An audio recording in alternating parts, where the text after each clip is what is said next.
Hello and welcome to the State of Events, where event professionals connect. Current legislation has been advocated on behalf of over 12 million event professionals, yet many event professionals are unaware, and quite frankly, illiterate on legislative knowledge in general. We often don't understand the government, are intimidated by it, and depending on your background, flat out don't trust it. Both mistrust and illiteracy will cause it doesn't affect me behavior, particularly with disenfranchised communities.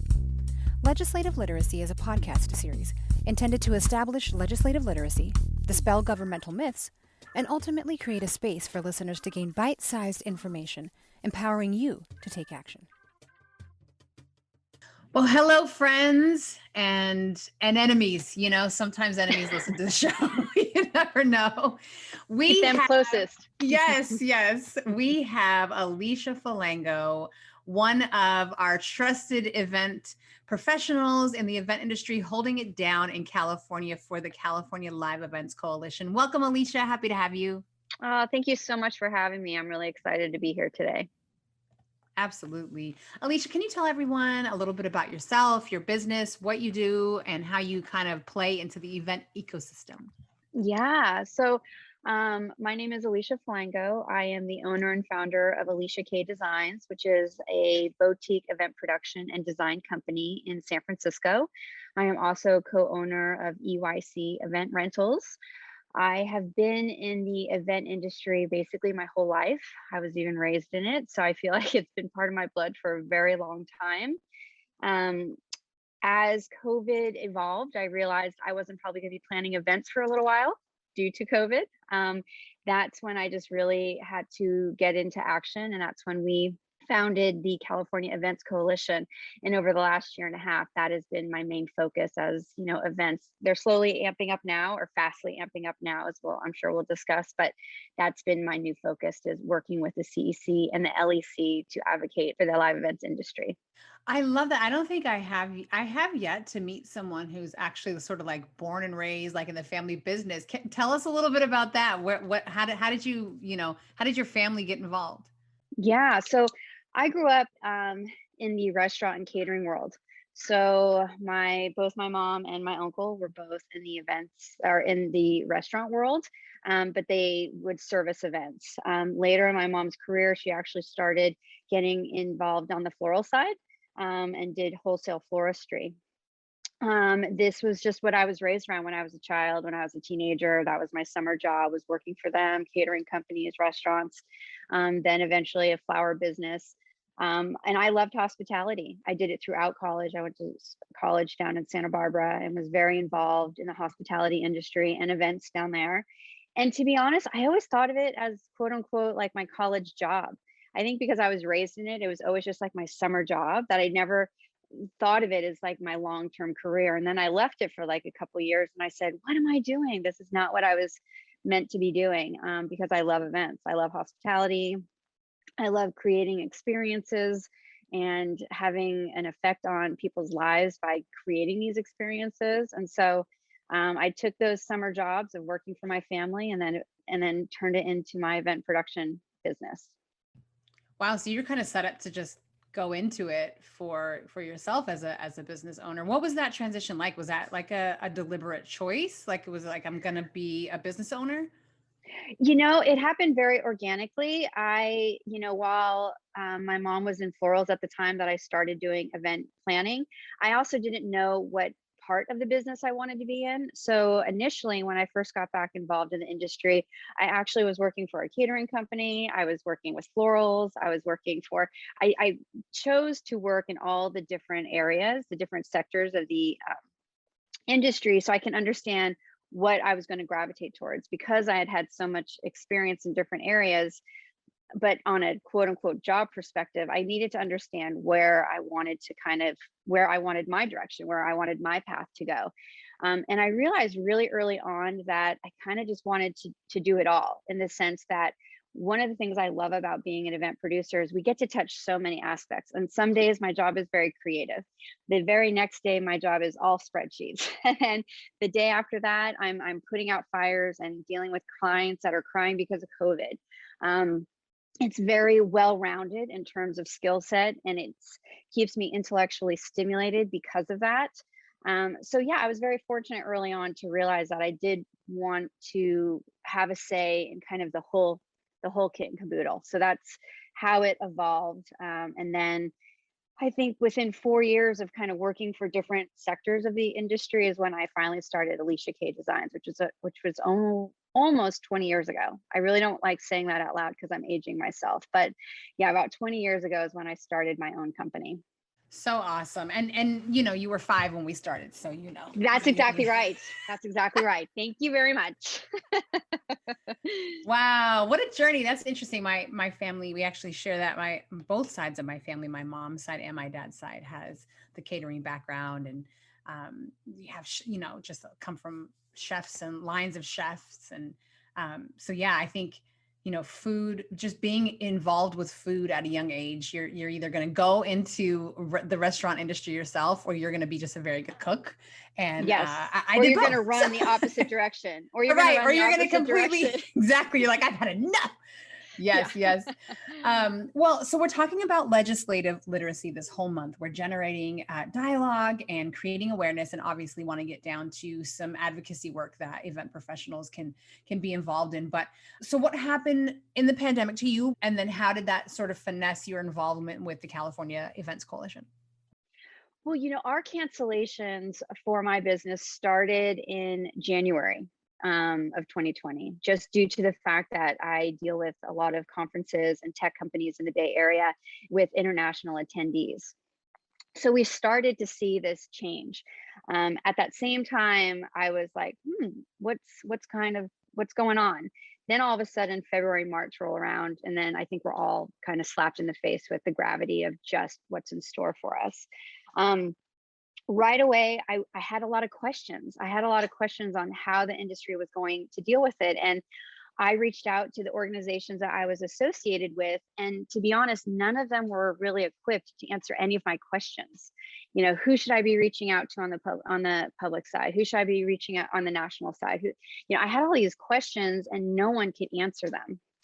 I then did some research to understand, like, who do we have for lobbyists? Then I realized we don't have lobbyists. I was really trying to just understand who was going to fight for us right very early on, because again, coming from the restaurant and food industry world and having a lot of friends and family involved in that, they were mobilizing. They were mobilizing very, very early on. And I knew that. And I realized no one was mobilizing for the live events industry. And that's when I really realized, like, we're not mobilizing because we don't have any entity whose sole job is to mobilize. No one had the tools. No one had government affairs, committees within the associations, because we've never been presented with anything that we had to be so diligently involved with educating ourselves and advocating for ourselves. And then, so at that point, what does a planner do? If no one's doing it, you do it yourself. So you do it yourself. And I was just fortunate. That's right. That's right. That, you jump right in.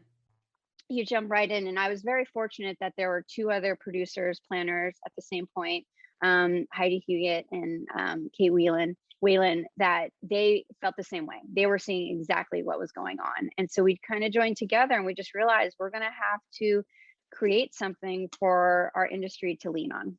And that's where the California Events Coalition, where it came from. Now, Live Events Coalition was already launched and up, and then you just realized that it needed to be a chapter, or how did that work? Actually, it hadn't been. What was amazing is at the same time as CEC started, we started having calls with people throughout the United States where we would see on various planner boards, like through connections, where other states were mobilizing very much in the same way. And so we started participating in these weekly calls to share information on how people were advocating, who they were talking to, sharing our successes, sharing our failures.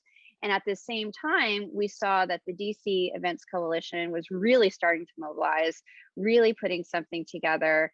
Then the LEC kind of, through this whole process, they came to fruition. At that point, they weren't necessarily having individual chapters as they do now. We were all just sharing information together. We were getting on these calls to just to educate one another. Then they saw the same need as we saw in California. Well, we need a national arm to help all these states that are doing it on their own. We need to mobilize. Not only that, a huge part of our funding has always come through on the national level, which is a national, which is really government affairs on the national level. So all the states have to work together and have to work together on that. So we just stayed involved with the LEC throughout the very, very beginning. They then evolved into where we could become a chapter of them. So the CEC is the official California chapter of the LEC, the Live Events Coalition, on the national side. And so what has your experience been like so far? I mean, obviously at first and this is much of how, when I joined as a member, I don't even remember what month in its conception it was in. Maybe it was 3 or 4 months already, but a lot of my early involvement was literally just learning. I mean, I was on these calls just simply learning and feeling like I completely missed history and political science in high school. I'm like, what? That's how that works. So what were your early times then as well? Was it learning and then activating, or sort of what was that dynamic at the beginning? 100%. It was learning, like understanding how to get your job done. I think before the CEC started, all I was doing was making calls. I was calling the mayor's offices, the governor's office, calling friends, like, do you know someone I could be calling? I was just trying to figure it out. I had no idea what I was doing. It was like I was Googling, advocating and lobbying for dummies, because I truly had no idea. I just had a ton of questions and I knew there had to be someone to help me. Once the CEC and the LEC came to be, they were certainly a resource for all of us to kind of understand what we knew and what we didn't know. And that was, that's been a huge, huge stepping stone for us, is to learn as we've all been learning. Everyone involved, our event professionals volunteering their time. So 100% we have been learning. The other thing that we realized is that no one knew about us. So as we were educating ourselves on how to advocate, we actually were educating our leaders on what the live events industry was. No one knew we existed. The first 9 months of our mission was just explaining who we were, explaining the face of the live events industry, explaining that we're 12 million people, explaining, how powerful we are from a financial perspective into our economy. So yeah, the first 9 months to a year has been all about education, whether it be internal education, figuring out what to do to advocate, or even just, educating our leaders to understand who we are and why we need help. I love how you mentioned these facts of, how many people are in our industry. One of the facts that I was led to in my research was identifying that upwards near $13 billion of the US economy comes from the events industry, from the work that the events industry produced. I did not know that. During the pandemic, you had to become an economist. And if you weren't, then you're missing a lot of information that you need to know about, because really how to navigate a crisis like this, you got to know about economy in a way that you never have before. And so to identify that much of the economy is stimulated by the events industry really let me know that the fact that we were not the loudest voice in the room was like, oh no, that can't be the case. We can't bring in this much revenue to this country and not know who we are as an industry. And so that for me was enough. I was in. I bought the membership. I was on the bi-weekly calls. It was over. That's what we like to hear. Yes. So let's break down sort of legislation for a moment, because there's obviously, and these words are big and they are often intimidating if you don't know what they are and what they do.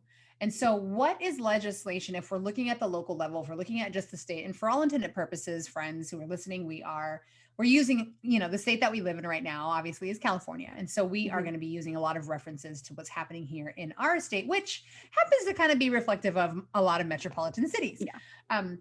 For California, though, what are some specific legislation that people can research that would be of interest to you if you are in the events industry? Oh my goodness, that's a hard answer or hard question to answer. And the reason being, right now, we are in the process of actually building out our own legislation. But it's really about paying attention and joining these associations, which will tell you what to be paying attention to, because it changes. It depends what they're debating. It depends what they're talking about at that time. Right now, we are currently working on legislation to bring to the table about targeted aid, targeted aid for the hardest hit industries. I can say on the local side, right now, our main focus in the last, I want to say the last month, has been working with the California Department of Public Health. So that's a huge part of this. Is it's not just legislation. Sometimes it comes down to local and state mandates and how they affect us and how realistic they are. We knew that the second we saw Delta come out of the woodwork, that this could be potentially be a big issue for our industry. We were the first to go and the last to come back last time, and we knew Delta could kind of present those same parameters for us this time. So right off the bat, we got involved with the Department of Public Health to understand what they were thinking. Did they have solutions for us to start, sharing with the industry so we don't get closed down? Let's be proactive now and prevent that from happening. So that's been a huge focus. I've had many meetings with them about talking to them about what's realistic in terms of helping us stay open from a safety perspective. And so if someone wanted to sort of get involved with what is happening, what are some of the first things that they could do? Do I simply join the coalition, get on the calls, or like what is sort of like the step-by-step of being involved in what's happening right now? I think there's three things that anyone can do that are going to be really important. And one of them is pay attention. Get involved in the industry. So your associations, and join the websites and join the social media sites. The LEC and the CEC both have strong presence on social media and on the internet. Get involved and join, because we're sharing the information. As we get it, we're sharing it with the industry. So you want to stay woke, as they say. You want to see and know what's going on. Right now, one of the biggest issues we've had throughout this process is getting metrics that we can share with our government officials. They've been impossible because we have so many different business codes that were super segmented, and it's really, really hard to get accurate information. And right now, when we have these meetings, I just recently had a meeting with a congressman, they just wanted to know numbers. How many people aren't working still? How many people are losing their jobs still? They just wanted these hardcore facts. Well, this isn't information that's readily available. So right now, the LEC has a national survey that we're trying to compile information. You can find that on the LEC website. You can also find that on the CEC website, and share it with your networks. So you fill out the 2-minute survey, but then share it with others. Get as many people within the industry to give their information, so that when we are presenting it to our government officials, it's as accurate as possible. So we just need more people to participate. But really, the easiest way to do that is just follow us on social media. Get onto the website, join us, join our cause, join our organization. Of course, there's always ways that people can get more involved with volunteering, but really, it just comes down to being aware of what's going on. And when we say we need help, then say, great, I'm going to sign this letter. Great, I'm going to do this survey. It takes 5 minutes to do these things. Super important, just, in understanding the weight that data is. I mean, I know it kind of seems like it's just well, you're just trying to check a number box. In this sense, it actually is. It is about the numbers, because people need to know how many of us are affected, and they can't know if you're affected if you're not telling them you're affected. It's kind of like, yeah, that's how this stuff works. I want to transition into sort of this awareness. I think when I've had these discussions with people in the industry, some of the things are like, okay, well, I don't see how this is affecting me. I don't see the long-term nor the short-term effects. One of the things that I've heard is that, I don't even see how this is going to affect my business in the long term, even and I need immediate relief as well. So why should event professionals care? I mean, obviously the first thing was to, we want to be on the map. We want people to know that our industry, just like the restaurant industry is, the hotel, hospitality, those are very prominent voices, but just being on the map and letting people know that we're here was the first thing. But now that we're in sort of like the nitty gritty of it, why should an event professional care to get involved in legislation? Why should they get involved? Why not really? I mean, really fundamentally, it comes down to the fact that when COVID hit, the Restaurant Association had been around for almost 120 years and we had nothing. So the reason we need to be involved now is because years down the line, things like this can happen again. We have no idea what's in store for us. If we're not involved and getting ahead of it and becoming a strong, unified industry, we're going to be overlooked again. So people might say, like, how's this going to help me today? No, how's this going to prevent it from happening again? That's why people need to get involved. If there are variants that come out of this over the next year, a couple of months, if vaccine issues arise, who's going to be the one talking to our legislators to say, we now need targeted financial relief because you're shutting us down again. Right now, we have a seat at the table, but we have to keep that seat at the table. We have to have lobbyists always listening to legislation to say what will affect the live events industry. We need to bring this to their attention. They're voting on this. And it can come down to, AB5 and workers' rights. There's so many other areas of government affairs that are going to affect us eventually or can affect us eventually. But really, it's about being preemptive so that we're never overlooked again. If someone is saying, I need relief now, well, the only way someone's going to get relief now is if someone already knows who you are. So when you make the call to say, I need relief, they're like, oh, okay, you're X, Y, and Z, and you need relief because of this. The last year has been about educating people about who we were and why we needed relief. Well, we've done that, but now we need to stay in their face so that they never forget us. I think we all want to fantasize that nothing of this caliber of crisis could happen again. But, if we look at history, if we look at, generations before us, there have been crises. And so I think it might be that perhaps in our lifetime, our particular lifetime, maybe we won't have a crisis this big, but there is the next generation who will face their own form of crisis. And so I think that you bringing up how to toughen and strengthen so that the next time something like this happens, whether it be health-wise or otherwise, it doesn't have to be in the area of health for it to be a crisis, but how are we going to not only respond, but how are they going to respond to our industry if we don't do the work now to prepare for something like this in the future to happen? That's critical. Can you maybe draw us a picture on how we are all intertwined? I know you and I had in sort of our pre-talk, we had a little bit of discussion about how we are really reliant on each other now than we ever have been. Before, we were simply just working together and we needed to all work together and have alliances to make an event go off. But now more than ever, there is no more segmented or siloed portions of this ecosystem. Can you draw a little bit of that picture? How do we all connect and why does legislation matter in the sense of all of these different parts of the ecosystem in this industry? Yeah, I mean, it comes down to one thing: we are stronger together. If we keep acting as individual sectors within this industry, then we do not have the power of the people. It goes down to that. We need to work together so that we're continuously heard, so that we're continuously seen, because we are so interconnected. You speak with a florist, chances are they've done a corporate event, chances are they've done a social event. And the reality is we all need to work together because that's where we have our strength.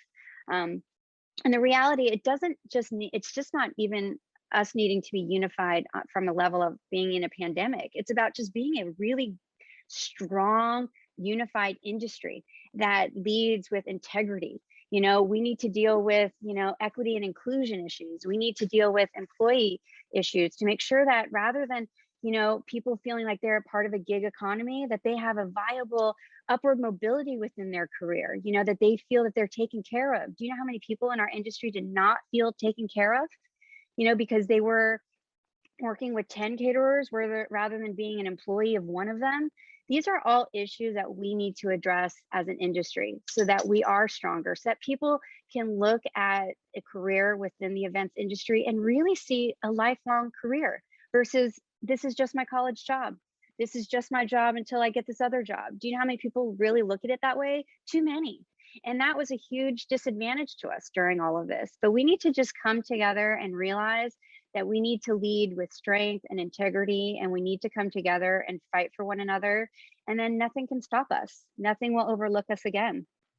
I want to transition a bit to talk about the strength of, or maybe if there is a strength in having an entity as a business in order to be the recipient of some of the things that we're seeing happen at the legislative level. The previous dialogue with Dwayne, who is obviously the government chair, he was able to sort of draw a connection to what you can tap into for, the aftermath of when all of these things get passed and when we finally start seeing things done. In order to tap into some things, you may need to have a certain type of classification. So are you seeing that in terms of California? Do you see that there are a lot of event professionals who maybe lack the strength of either a business entity, a permit, a license? Can you shed a little light on that? Yeah, 100%. I think a huge issue with where and why funding went so badly initially for us was because there are so many entities and because a lot of people are independent contractors, freelancers versus employees. So getting unemployment wasn't very easy until they changed the rules of that.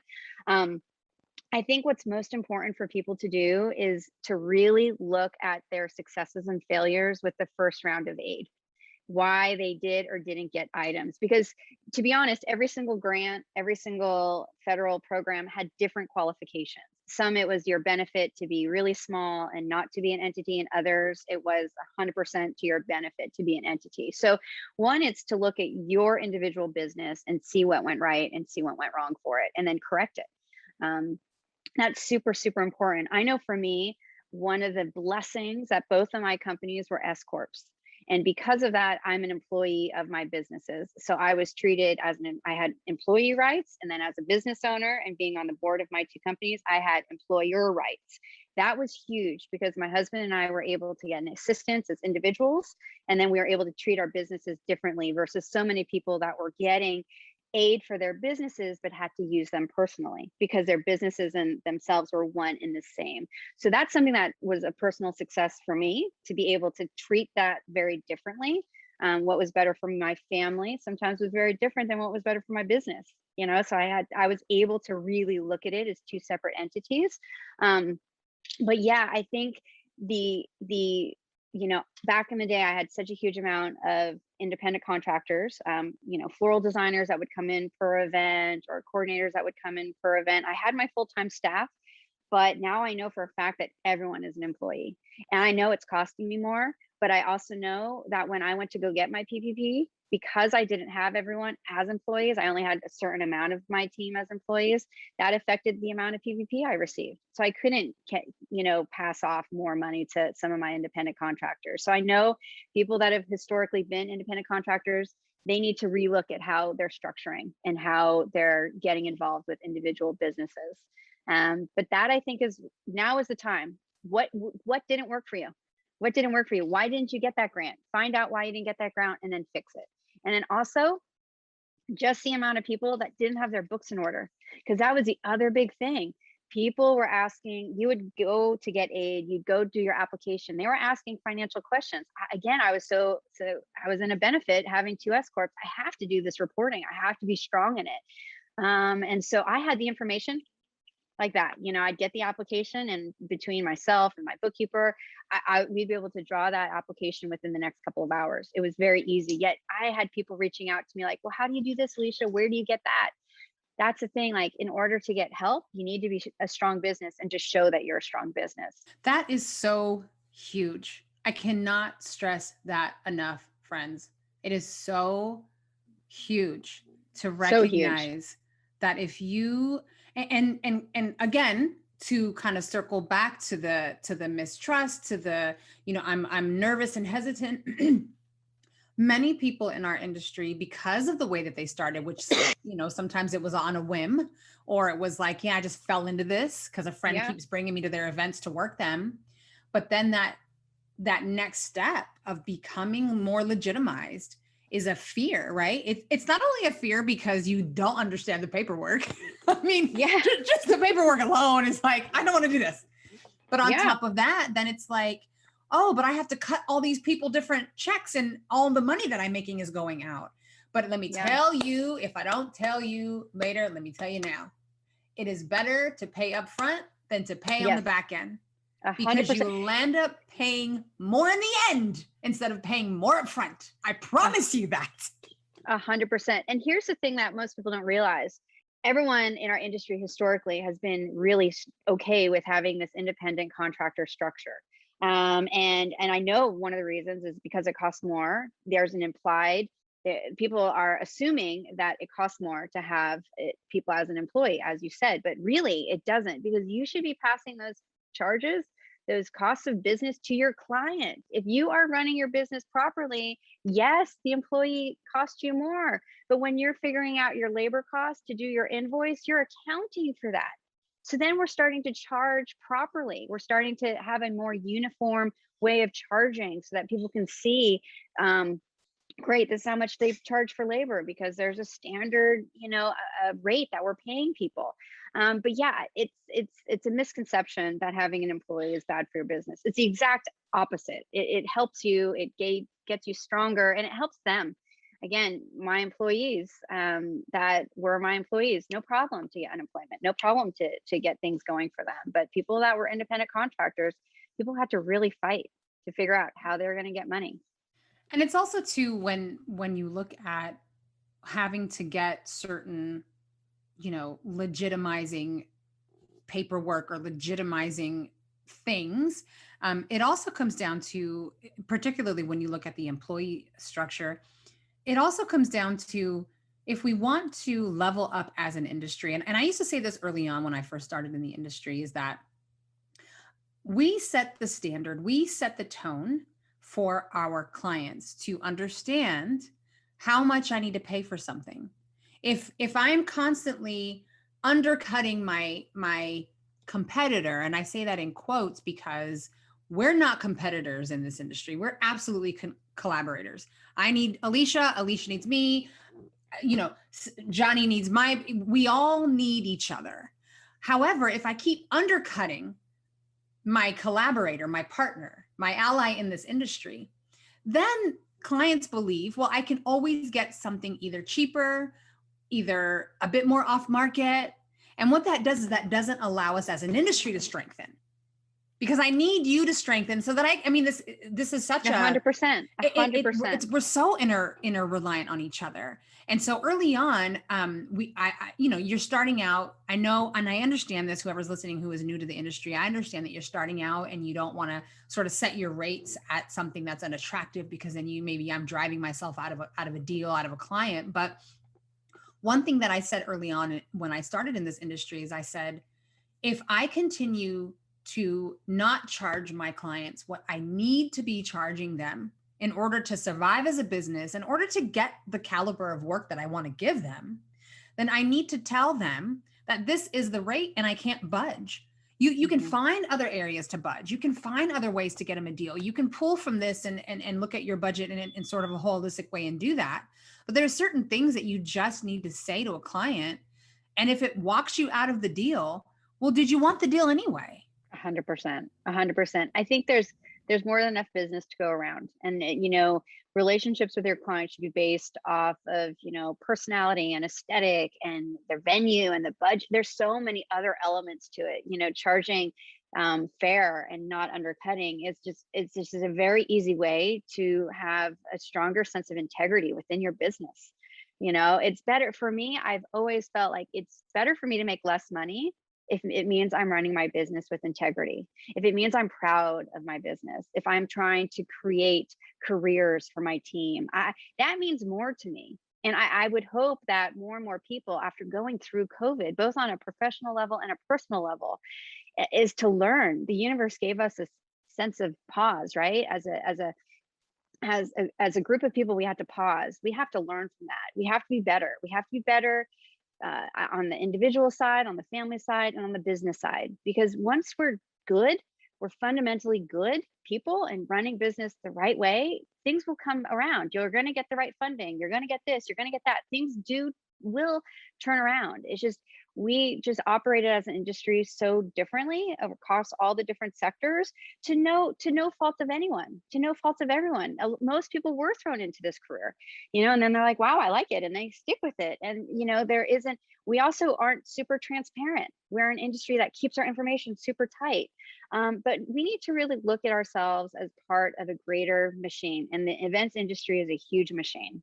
as we round out here, I want to give our listeners just some simple sort of tasks they can take away from. And one of those is to get familiarized with these people who are going to DC on our behalf.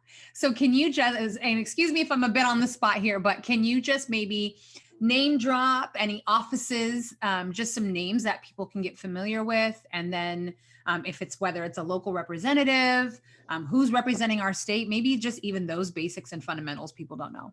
Yeah, I definitely can. So first of all, the one thing I want to start off by saying is I think people get overwhelmed when it comes to advocacy and getting involved. And I want to share one of our strongest Congress people that have been involved is Senator Peters down in San Diego. And the San Diego Events Coalition, they were just pounding on doors. They were asking, their friends, who should I call? Oh, I have a relationship with this person. They just did it super organically, very similar to what all of us are doing. And now this is one of our strongest advocates for us. They're part of the small business committee, and they have taken more meetings with us than anyone else in California. And it just really stemmed from someone calling their local people, just making a phone call and continuously trying to reach someone. It wasn't hours and hours and hours of this effort per se. It was really just not giving up on making the phone call.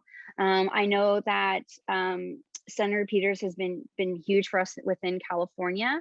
The issue right now with California is that we are such a large state, and every county and every city, they have a different set of needs. And when it comes to getting involved, I think everyone needs to really understand who their people are and how they are participating. That's a really important place, because even if I were to call Congressman Peters, I'm not in San Diego. So he actually technically doesn't have to really listen to me coming from San Francisco.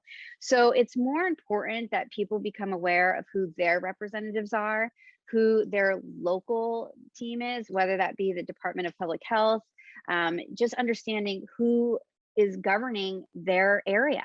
And then start talking to them, because guess what? You have the right conversation with the right public health official, just on a small level. They're going to say, oh my gosh, I have a meeting with California and I'm going to mention your needs. That happened with one of our board members up in Mendocino. She's been really active with her public health officials. And guess what? Now they're bringing up her concerns to the larger group. So it's not necessarily a name drop. It's finding your name, finding your person that's going to help you and your business.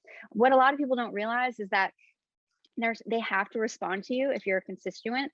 And that's a really important fact to know. They have to respond to you.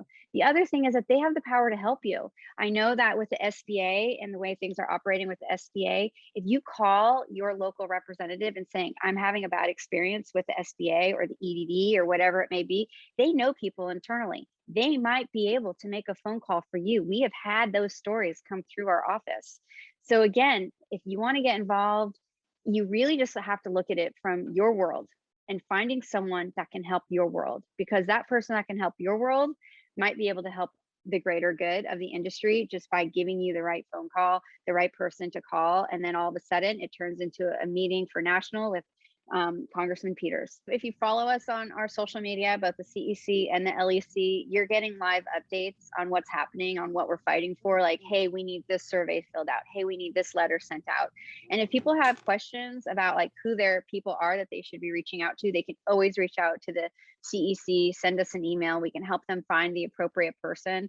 But I just think as business leaders and business owners, it's always good to understand who your local government officials are, because it can come down to, I have a venue that doesn't have any loading zone, right? And so who do you call that's going to help you? So it's not just about this like big grand scheme of advocacy. It just comes down to advocating and being a strong business leader and owner on your level, saying, great, this venue needs more loading zones and the venue's not dealing with it. Who do I call? Well, guess what? You call City Hall, right? And you talk to someone there. So finding out who your people are that can fight for you is what everyone should be doing right now.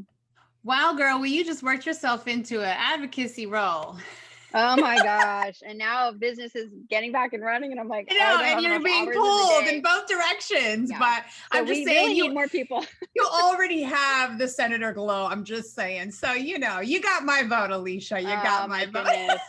Thank you. I don't know. I don't know if my calendar agrees with you anymore because I feel like I'm such a hot mess with my calendar, but hey. So good. How can you've dropped the acronyms, but please, how can people follow? How do we find out all the stuff? What's your social? Do that whole little shameless plug. Yeah. So we would love for people to join the Live Events Coalition. When you join the National Live Events Coalition, you also become a member of the California Events Coalition and vice versa. So you can go to either one of those websites to join. It's super, super important. These fees that for membership are actually going to be used for lobbyists that will, stay woke and be there, be a presence and continuous presence for us. And we need more help. This started with 3 planners in California, and we now have a board of directors, which is great, but fundamentally it was a very small group of people doing a lot of work. So we need people to become members in the very least, and in doing that, sign up for the newsletters. You're not getting inundated all the time, but it's a great place to understand what's going on. What are we working on right now, because that does change. It changes sometimes weekly. If we hear something down the pipeline, we have to switch gears. Now that the recall is over, now we're going to be pushing more legislation. We had to put that on hold. All of this information comes through in our newsletters, and also social media. Everyone's on social media. So adding the California Events Coalition, through Facebook and through Instagram is such an easy way of staying involved. You can message us through that way. Our website has great information on resources to have safe events, which is a super important part of our reopening, is that we have to continue to have safe events so they don't close us down. Our website gives us resources. We also have resources for mandates, like what's coming down the pipeline from the different counties, if they're going to change the rules. So we're a resource. So we want people to join us so that we are unified in our collective information. We're using the same information, and that in itself will help us become more unified. Thank you for your contribution. Thank you for the work that you're doing and all the advocacy that you're doing. And feel free to, tell your friends, tell your enemies about what's going on here in our little small cute state of California. Right, just a little one, just a little tiny fraction of the country. Yeah. But feel free to learn more about Live Events Coalition as well as California Events Coalition, and hopefully join your local chapter. Thank you so much, Alicia. I appreciate you. Well, thank you so much for having me. I just appreciate anyone willing to help us get the word out and hear us out. So I appreciate all the work you're doing to share, what advocacy looks like and why the industry needs it. So I thank you. You've been listening to The State of Events, where event professionals connect. For more episodes, you can find us on Spotify, iTunes, and Podbean. To engage with us on social media, look for @TSO Community. That's @TSOE Community. You can also visit our Facebook page, The State of Events. Make sure you stay connected by joining our newsletter. And lastly, we would love to hear from you. If you have topic suggestions, if you want to be a guest on the show, send us an email to inquiries@thestateofevents.com. That's inquiries@thestateofevents.com.